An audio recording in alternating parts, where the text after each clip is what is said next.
Hello, everybody. This is Eric from Thought Variable. I've started a new website called moreinterestingnews.com. I'd just like to go over it with you really quickly. Just interesting news that I find around the net. And then I also post a few items from my personal library here in the office and see what you think. And here we are with the website. I literally just created it. And as you can see, this is the .com. That's the logo at the top. It's called More Interesting News. I got a radio tower here to depict, kind of what I'm going after. It would be awesome if I owned a tower like this, but for now I'm broadcasting just from a .com online. Um, it's going to be news, as it says here, informational, DIY projects, science. Those are mostly the topics I'm going to be doing with some highlighted history. And that's it for the most part. I'll have a link here from the latest video as I post them. Plan to do these about once a week. Probably post them or update the website on Saturday and then record a video on Sunday. And that's going to be the tempo, we hope. Okay. So as you go down here are the sections, science and discovery. Some of them I posted to start out with. Let's look at this first one. I can click read more. It's just got the title there and who it's by. Once I do that, as you can see, comes up here. There was 19,000 artifacts found in a residential development in southern England. So in somebody's residence, they found artifacts dating back to the Mesolithic period in the UK, which is pretty cool. I always like stories about finding treasure, so I put this on here. Development project at Carthorpe Gardens on the outskirts of historic market town of Banbury, southern England. Okay, so that's pretty cool. It says it's back from 10,000 BC to 4,000 BC, so super old. Says the remains of a small settlement in the late Bronze Age or middle to late Iron Age. Anglo-Saxon, early medieval. Man, wouldn't it be cool to like find that in your backyard? You know? Or if I were to move, I've thought about it. If I were to go to England or anywhere in Europe or somewhere that once I retire I could afford, and suddenly, I purchase some old medieval home, and I would definitely immediately like try to get the oldest house I could afford and then look around underneath it, dig around, the property and see what I could find, because that's actual history. You can put your hands on it, you can see it, and you may eventually put it in a museum or have to have somebody else, I don't know, see what it is and where it's from, because you might not know, but it's still awesome, and I think it's great. I've got a few things that I've collected just for fun that I keep around the office here. But as you can see, it had beaded necklaces, pendants, weapons, gold pendant, serpent design. That's freaking cool. So you're thinking to yourself, man, okay, when were we? We were back in middle to late Iron Age or Bronze Age, way, way, way back. That's like 4,000 BC. That's like the oldest books we have on record, okay? The oldest writing, we'll say, ever found is like around that era.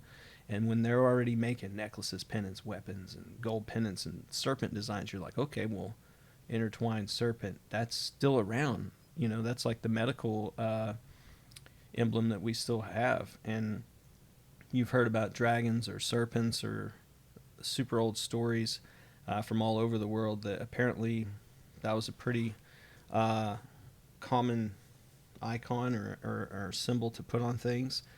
And if they were doing that back then, they were doing a lot more, okay?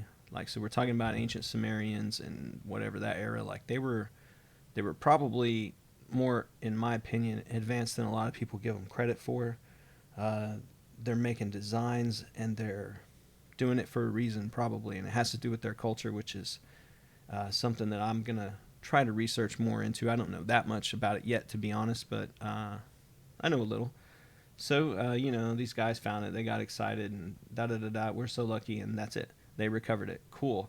So hopefully we'll get to see, like, this type of stuff, and you can see the cool coin it's got a picture of. Man. Anyway, let's go on to the next one. So this one, let's read it. All right. Carvings on ancient stone, discovery, whatever, leave experts in awe. Okay. Spanish archaeologist announced the discovery of an ancient stone with symbols carved into it, right?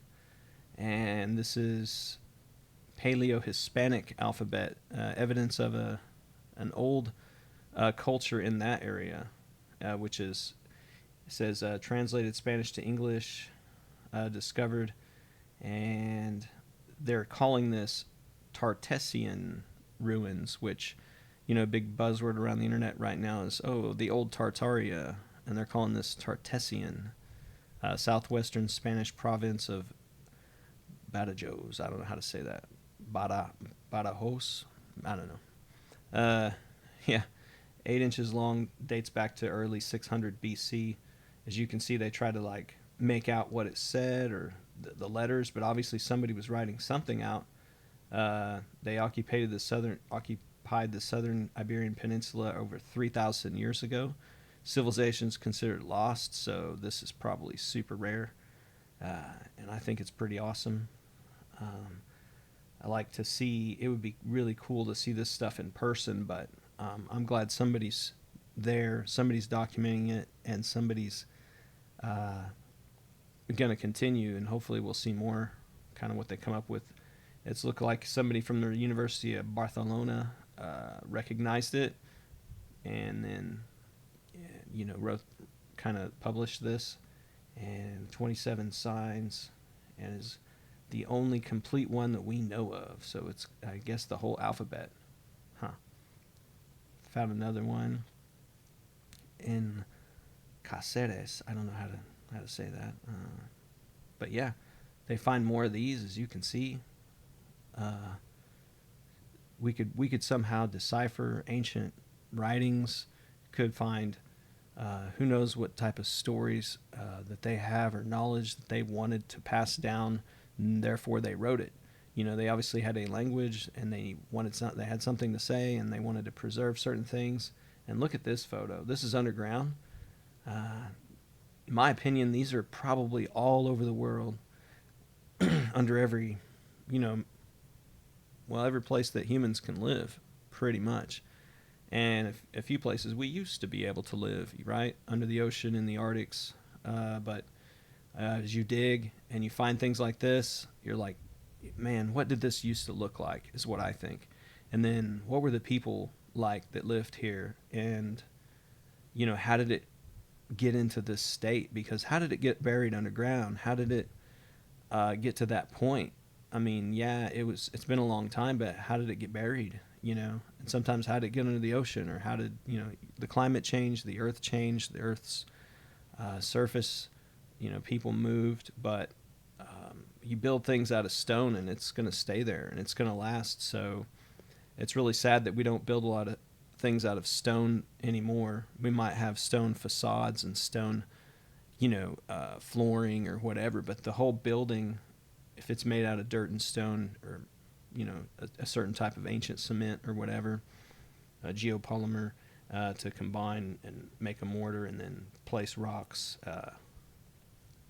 wouldn't that be better? I mean, it'll literally last forever, as you can see, just like these places. Anyways, that's that one. So thought that was an interesting one. I posted it there. Here's one about a new species of vegetarian piranha. That's pretty cool. And then it's got this unique symbol on the side of it, so they called it the Sauron.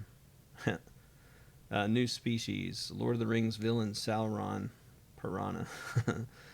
Sauron. I'm not sure if I'm saying that right. Yeah, so pretty cool. A vegetarian piranha, and look at how they look, man. Fish are crazy, yeah, Amazon rainforest. I've seen an episode of Man vs. Wild where Bear Grylls is in there, and I think he eats a piranha, and I can't remember, but like, cool sci-fi or adventure video or movies from the old days. They had like, oh, you get attacked by piranhas, but it's just all the different types of fish. Apparently, you just never know. You study them, and you know, I think I've read they're not exactly how they're depicted in, obviously in movies, bloodthirsty fish, like where they're just attacking you, but in schools, but probably, they are a very interesting species. They have developed in a wild environment, and you know, I'm glad that we still have some around. This is talking about a fish, that is made into pop culture. It's made into stories or fictional stories, and it's I don't know. Interesting that this particular one is a vegetarian. Cool. There's vegetarians. I'm a vegetarian. There's vegetarian people, fish, animals everywhere. Now there's a Sauron one. Heck yeah. Quantum teleportation just got real. Okay. 90% fidelity. Let's look. Yeah, so there's a science update. I like anything to do with teleportation. So we've been developing this, off and on to mostly transport particles, little particles at a time. We've been doing that, I think, for about 2 decades. It started out with maybe light particles, and they're trying to see about transporting, larger particles or molecules if possible, until obviously that becomes something useful, and then being able to how far can we transport them, what type of mechanisms do we have to have. So it's saying that advanced quantum teleportation by mitigating noise interference through the novel method of involving hybrid entanglement, and could enhance quantum communication. So they're talking about probably for computers at first, but still, as you may or may not know,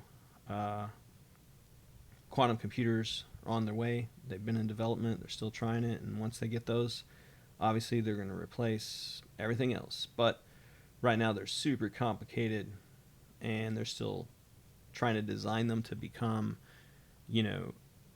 efficient. And then you see they're having these interference patterns that they've got to work out so that the computers are predictable and accurate and functioning. And, they're making progress, is basically what I'm reading here. Noise apparently is a big part of it. Who knew? I didn't really know noise had a huge effect on it, but vibrations for sure, to do with talking about regulating photon polarizations and frequencies. So just like I said, you don't want anything to mess up a specific frequency that you're using. Yep. So enabled them to create fully controllable phase decoherence quantum simulator, achieve quantum teleportation that surpasses the noise utilizing non-local memory effects. Cool. Conclusion. Implications. What are they saying? Whoops. Scroll a little farther. Yeah. Unitary operations on a relative, or the retrieved quantum bits to restore the transmitted quantum state, achieving the measured fidelity of 90%. Polarization states never violated Bell's inequality. I don't know what that is. Not super familiar with a lot of the quantum jargon, but I've wondered, we've got cryptocurrency doing blockchain and trying to encrypt things with so that they're more secure in terms of communication. If you were to have a quantum computer, could you possibly break through that blockchain that they're currently developing? I don't know. Computers are not quite that advanced yet, probably, but maybe at some point, just a normal computer will be so irrelevant, and then a blockchain, super encryption will just be the norm, and then you'll have to pay super even more to, I don't know, have a computer that a quantum one can't hack, right? Anyways, the way I would do that is maybe only have certain machines plugged into the actual internet. A lot of times you would hopefully have everything on an intranet that no one else has access to. If we have memory, I think good enough and technology gets to where it's small enough, efficient enough, cheap enough, right? You could have all of the internet on a device in your room and you don't even have to go online or connect, right? Or at least the part of the internet you're interested in. I mean, that's probably not too far away. And so you think about if you could carry that in, say, a laptop, the whole entire internet, and then maybe just on occasion, you know, upload new things or whatever, and then use something different device separate for communication, perhaps something like that. Anyways, I'm rambling on. All right, what do you have here? Striking new discovery in Pompeii. More magnificence of the lost city. That's pretty cool, right? Let's see if we can zoom in. Yeah, they got some new murals. Man, look at that. What in the heck we got here? Does that look like Pan, maybe? Let's take a look. I like these murals. This is freaking like vivid for how old it is, right? Quit that. Okay. But yeah, am I able to? Oops. I'll zoom out a little bit. I think I went in too far. Yeah. Okay. Check him out. Yeah. See him? Why is he red? Right? That's gotta be Pan. I don't know. Anyways, they're finding more and more of these. I like that entire area of the world. Pompeii, I've seen some images. This is obviously rock, but a lot of their buildings are brick, and they look just like buildings that you would see in any downtown area you've been to, which is interesting to me because I always thought like, oh man, Pompeii's super old. It must not look anything like modern towns, but apparently that's not the case. All right, we got a Roman room, rare blue color adorning the walls. Discovered an ancient room brimming with distinctive artistic female figures and rare blue color adorning it. That's pretty cool. The rare blue color was often reserved for location with immense importance. Probably, yeah, blue was rare, I guess. Yeah, heck yeah. All right, excavation, more than 13,000 rooms. Mount Vesuvius erupted in 79 AD. Yeah, that was a while back, but we're still talking about it. Pompeii Archaeological Park. I've never been there. I think my wife has visited, and I would like to go there someday. Very cool. Roman coins and graves found. Okay. Truly a treasure chest that never ceases to surprise. Oh yeah, they keep finding things there. A lot of stuff were obviously left behind when that volcano erupted. It sort of buried it. Yeah. All right, Central Pompeii, 86 square foot room. Not very big, but looks like it used to be an important room. Some tall jugs, lamps. Ground the shells into fine powder to add plaster to mortar. Hey, that's pretty cool. Yeah, banquet hall. Depicted scenes inspired by the Trojan War. What an epic war that we're still talking about it. I guess I watched I guess the 300s. I'd seen them before, but I watched them again the other day, and man, I don't know if people were really like that, but back then. But I mean, I guess there were people that were like very revered as actual heroes, in those wars and in those battles, like Achilles or whatever. They really did make a huge impression, and they were very, I don't know, famous and strong. Hopefully we've still got some people like that. I've read some things, but some say people were much different than they are now. Back then, I don't know. It would be cool to take a time travel and go back and find out. All right. Well, I think we kind of know the story of Pompeii. Volcano erupted, and a lot of people didn't survive, but we're still digging it up. Cool. All right. What we got here? Another treasure recovered from ancient shipwrecks 5,000 feet under the South China Sea this time. Okay, 1,000 pieces of treasure, copper coins, ornate pottery from the Ming Dynasty. Cool. Recovered from pair of shipwrecks. Thursday, okay. Year-long retrieval. Wow, okay. says a crew submersible called the Deep Sea Warrior was conducting this excavation. Pretty cool. All right. That's all it's got to say. What the heck? It wasn't much of an article.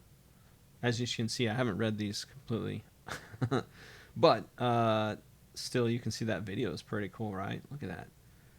If you're like pulling that stuff up, you'd be like, wow. Because I wonder, well, once you clean it up, I'm sure it's very interesting. Very, very cool. Some of it might be in really good condition after you clean it. And what an amazing find if you could find a treasure, Even if you don't get to keep it, it'd still be really cool. And I'm sure they give you a finder's fee that's quite a bit of money. All right, let's see what else we got. So we're on to the next section, entertainment, food, and local events. Check this out. This is a pretty cool one. I'm kind of a Star Trek fan, so Star Trek veteran reviving a bizarre sci-fi cult classic. I did start to read this one. The 80s was a really cool time. It's basically talking about how Star Wars came out around that time and sort of overshadowed the other movies that were coming out. Everybody was so obsessed with Star Wars, but there's a lot of movies that people love now, or they rebooted or they remade, that came out around the same time that were popular, but some people have forgot them for some time. Dune, was an amazing movie. I've watched it so many times over the years, and they didn't. I think this is the second reboot that's out now. I even like the first reboot with William Hurt. This new one is also good. Aliens, all those franchises were awesome. There's a lot of great 80s sci-fi. I'm not sure if it was the 80s, but 2001: Space Odyssey was pretty awesome. Bunch of cool movies. And I'm real big into sci-fi. More of a Star Trek guy than a Star Wars guy though myself. But this one's talking about Enemy Mine. What a great movie. If you haven't seen Enemy Mine, you should. It doesn't sound cool, and you're like, what does that mean? And you're like, never heard of it maybe? But definitely, it's worth it. You should watch it if you've not seen it. And, yeah. Matalis will pen a screenplay for the reboot of Enemy Mine, and I can't wait. I will be watching it. Most definitely. Tells the story of a human warrior named Willis Davidge. Dennis Quaid, I guess, was original. Okay. Becomes stranded on a planet with a member of a hated alien species, the Drac. Okay. Da da da da da da. I won't read you the whole thing, but yeah. Enemy Mine was featured a male pregnancy, which is pretty crazy at the time. And then, yeah, it's talking about Alien Nation. That was another weird TV series that came out, and then I think that was in the 90s, but also interesting. I wasn't a big fan of Alien Nation, though, to be honest. Enemy Mine was awesome. I'll recommend that one. 12 Monkeys, also cool. Yeah. Best show ever. I have seen this Picard seasons. They're okay.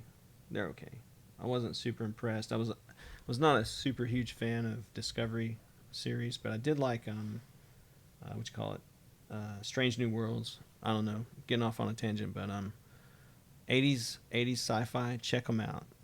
Very good movies. Kind of cheesy, kind of silly. The costume is kind of obvious, and the acting is kind of, but great stories. The plot was more important. Put it like that. Cool. All right, what do we got here? Oh, this is Boeing committed the deadliest corporate crime in U.S. history. Should be fined $24 billion, according to the families. Yeah, apparently they did. They've been acting up. Boeing's been having a lot of problems. It's talking about basically, string of safety lapses, mishaps. Building an airplane is very complicated. It's supposed to be like super high safety standards, and apparently the quality control has been just a problem for them as far as the media, and as far as like planes having malfunctions and pilots and from everything from employees to the actual planes having issues. And then, of course, when people get hurt by that, they want to know who's responsible, because there is a part of the company that is supposed to do certain things, and if they don't, they should be held accountable. They make billions of dollars. If they mess up, then they need to pay for their mess up, but obviously they also need to fix their mess up so they don't do it again. And if you don't do anything about it, if you don't hit them in the pocketbook, probably they won't bother fixing the issue. You know what I mean? So I don't know if that's the way it really works, but sometimes they need a motivation, and we can't just keep letting it happen. So somebody's got to do something about it, and apparently members of the family in Congress, Boeing agreed to pay $2.5 billion, but most of the money, $1.77, was paid out to airlines that own the grounded planes. Yep. Yep. It would have paid $244 million fine with federal government. The $24 billion, as significant as it would be, would still be less than the $31.9 billion in the core operating losses as it reported since the second crash. So a plane crashes and they have to ground. If it's find out if it's an issue that affects their other planes, they got to ground the whole fleet. It says a $20 billion loss due to grounding all their fleets. 737 MAX, yeah, that plane. Apparently it's been having some issues, y'all. But, way she goes. Maybe we can get back to using trains instead of planes. I don't know. I guess they derail and stuff too, but try to be safe out there, y'all. Keep flying. There's nothing wrong with planes. Anyways, California returned a historic amount of land to the native tribes. I thought this was kind of interesting because, obviously, land in California is super expensive. You can see it's beautiful. Natives are having a claim. The Shasta Indian Nation will be returned 2,820 acres of ancestral land, Northern California. Gavin Newsom announced. It says historic amount. 2,800 acres, really not that lot, to be honest. That's not a ton of land, but at least they're getting some of it back. Probably it was taken from them by illegal means. Somebody promised something, didn't pay up, something like that. What does it say? Recognize communities' historical injustices. Okay. Largest dam removal and river restoration, intended to restore the land, and more than 300 miles of salmon habitat transferred are associated with the dams. Oh, okay, they must have went in and built dams without, any permission and whatever, and then now they're going to give that land back and remove the dams. Okay. That's local news. I live in California, so I'm just kind of somewhat trying to stay in the know of what's going on around me. Okay. He also gave a formal apology. Okay.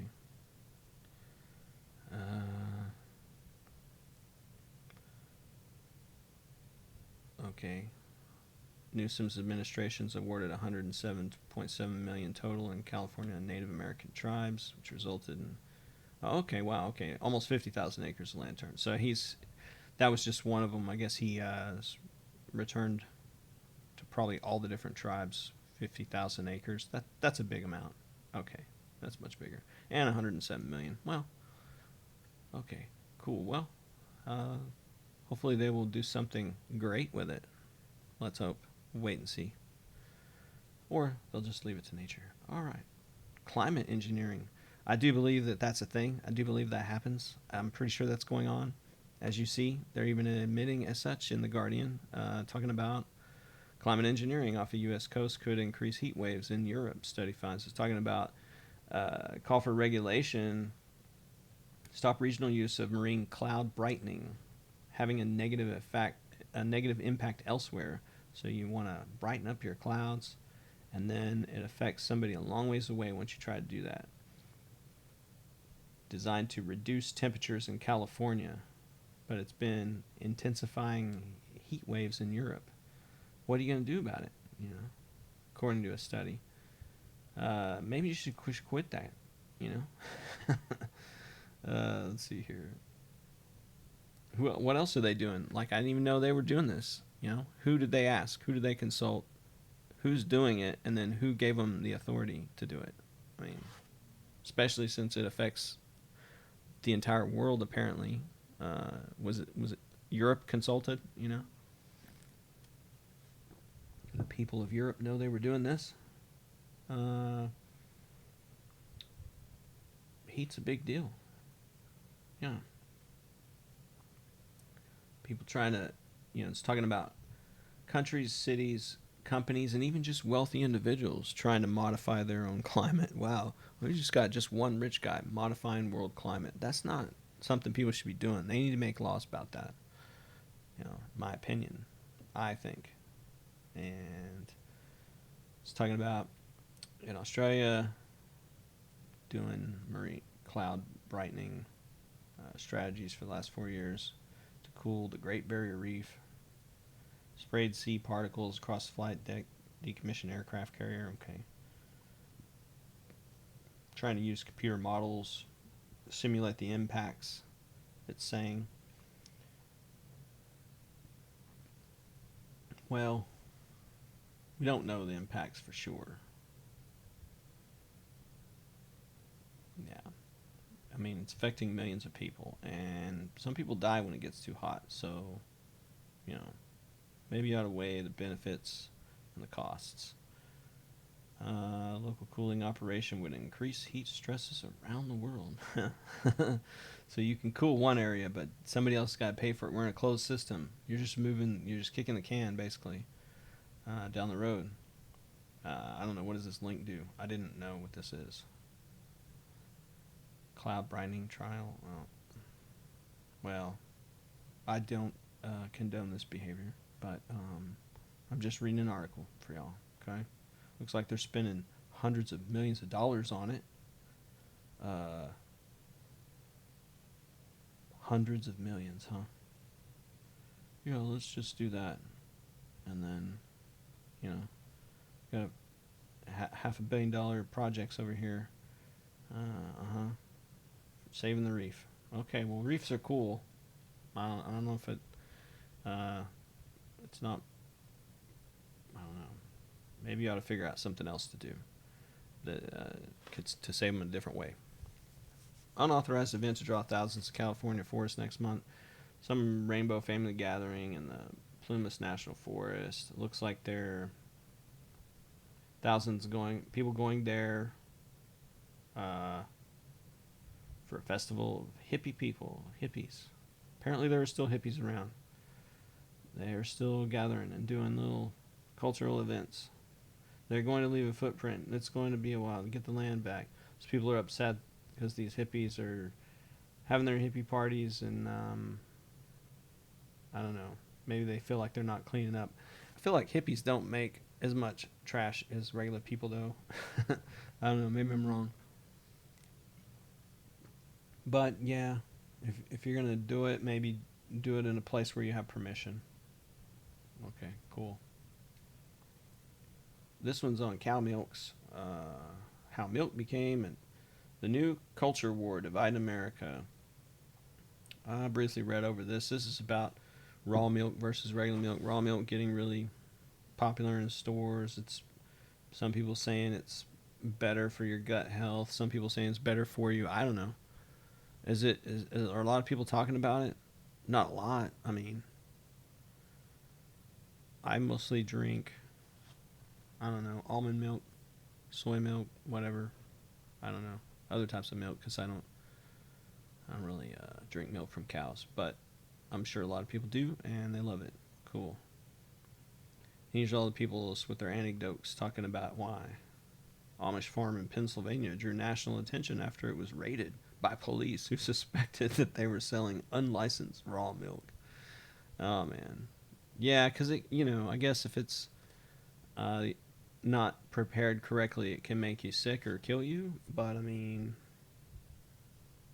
I don't know. I feel like the Amish probably know what they're doing. I don't know.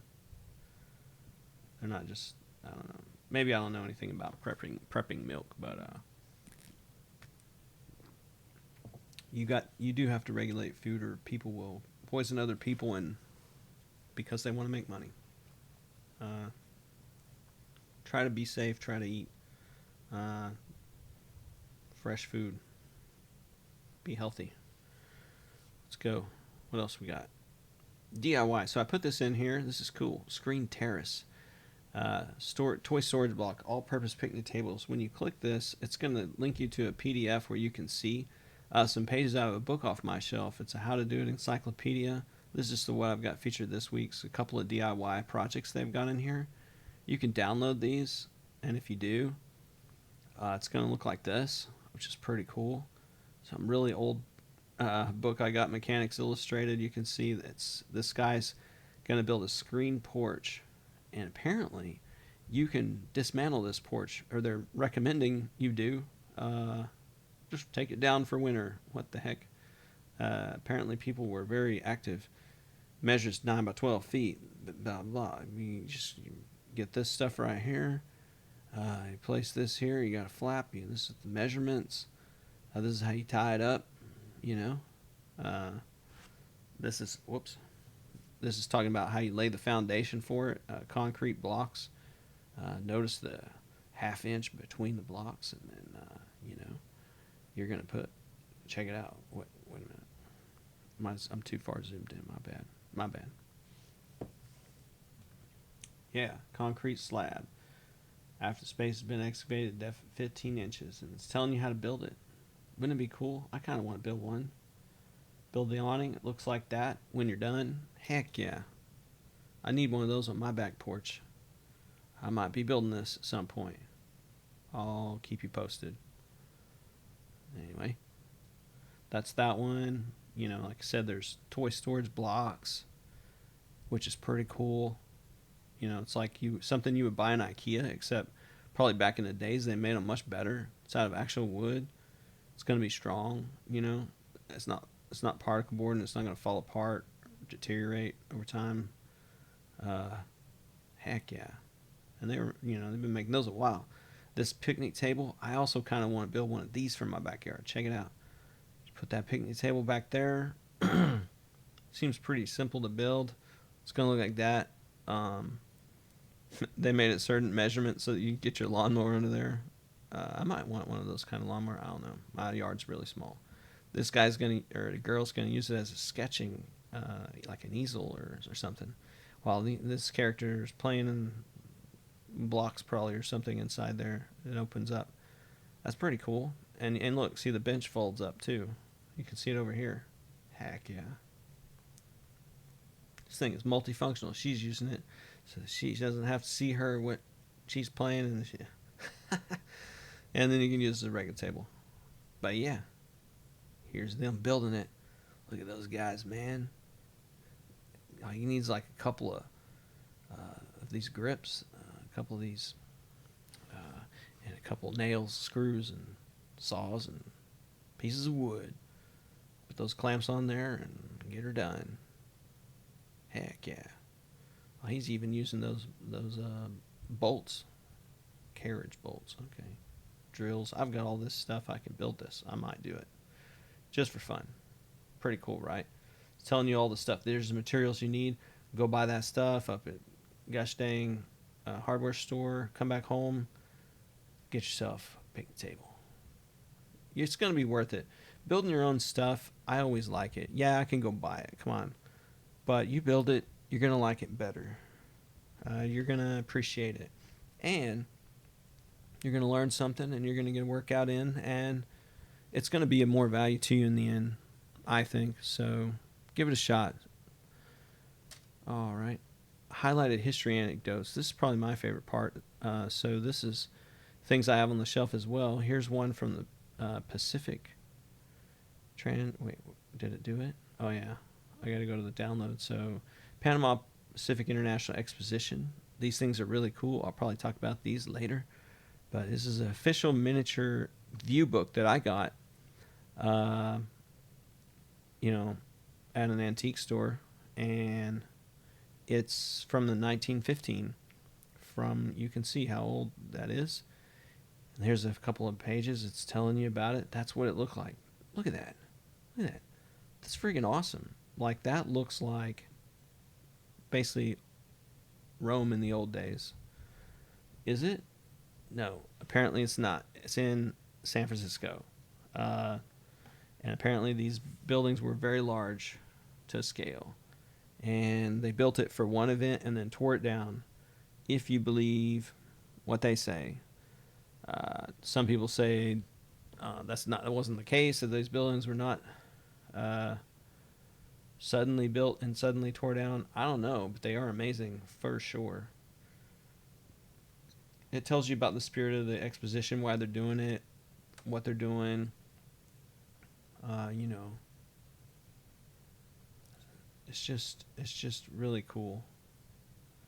Carnival of Nations. Look at this photo. This is audience within the main entrance. Look at these people. Wow. And they're all coming to this crazy sculpture and this crazy grand entrance. And apparently there was like so many buildings. So we'll be going into this later, and I'll be talking more about it later. But yeah, you can see it here. Like I said, this is literally in my hand. This is not like something I downloaded. I took photos of this. And same thing for this souvenir of Havana, Cuba. Got this one.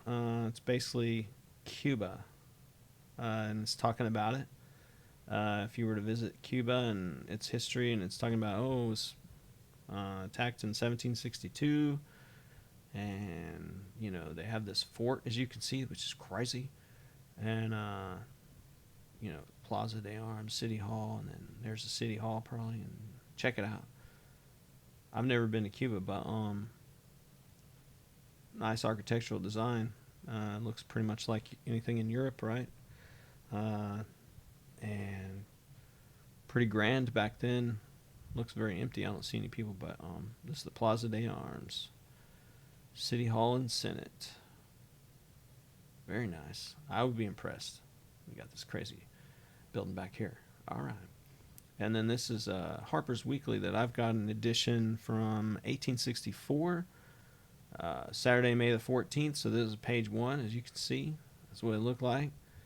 This is a photo of it that I've got in my hand. And I guess they called these lithographs, where they would, looks like computer generated, but somebody drew this and then they made a bunch of copies with it. Kind of crazy. Rebel attack on our gunboats, Red River. Okay.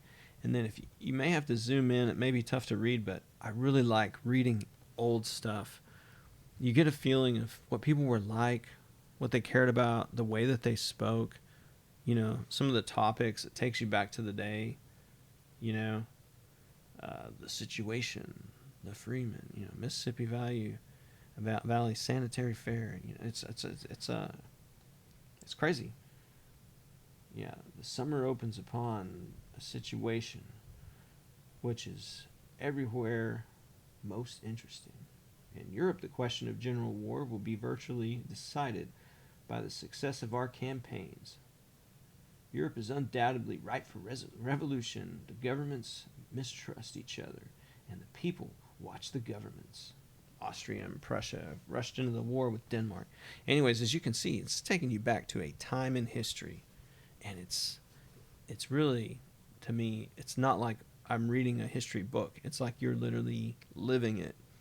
So I'll be reading these, and I will be talking about them, and so can you, since I put it on here, and you can download it. Give it a shot.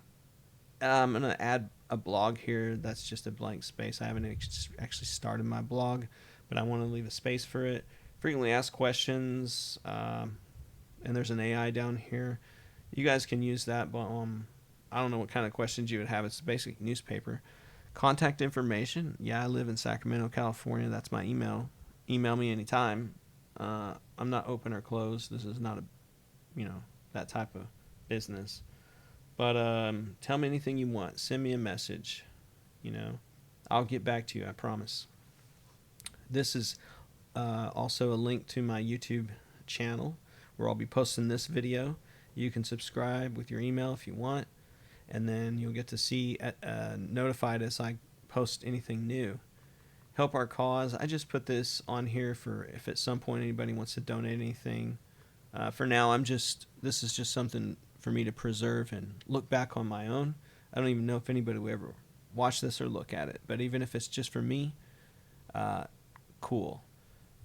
I'm going to be keep producing stuff weekly. Hopefully, this is going to be for an archive purposes as I make one. So this one, as the page as it looks, you can click that. It'll take you to the archive, and I say you missed last week's episode, you can go down here and, oh, okay, this is what he posted week 1, and then next week you'll see a new one for week 2. But I will delete everything on my newspaper. I'm going to come out with a new newspaper. All this stuff will be replaced, but I will have the archive down here for last week's if you miss it. So, anyways, been showing you this, and if you haven't seen me before, I have some other videos, but yeah, give me a comment or not. Just take a look. Tell me what you think if you've got an opinion.